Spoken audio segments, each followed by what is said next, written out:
कुठून सुरुवात करावी आणि काय काय करावं हेच समजत नाही ज्यावेळेस सगळा पसारा आपण एकदमच बाहेर काढतो. फायनली आज आम्ही साफसफाईला सुरुवात केली.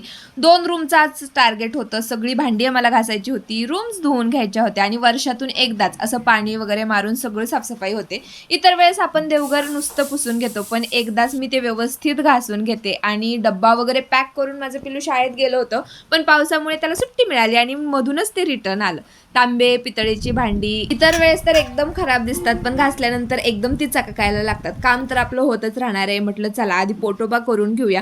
जेवण करून घेतलं आणि नंतर पुढच्या कामाला लागलो. तर कोणत्या गोष्टी कुठे ठेवायच्या, काय काय करायचं हे नियोजन आमचं चाललं होतं. आणि साफसफाई वगैरे करून घेतली, सगळं धुवून घेतलं ना, एकदम स्वच्छ सगळं वाटायला लागलं. सकाळची संध्याकाळ कधी झाली हेच समजलं नाही. आता म्हटलं निवांत बसून कॉफी घेऊया. बाहेर जाऊन बघते तर काय, एवढा सगळा पसारा बाहेर पडला होता. तोपर्यंत आमच्या यांची फरमाईश आली की आज अंड्याची भाजी बनव. त्यामुळे अंडी मी उकडायला घातली.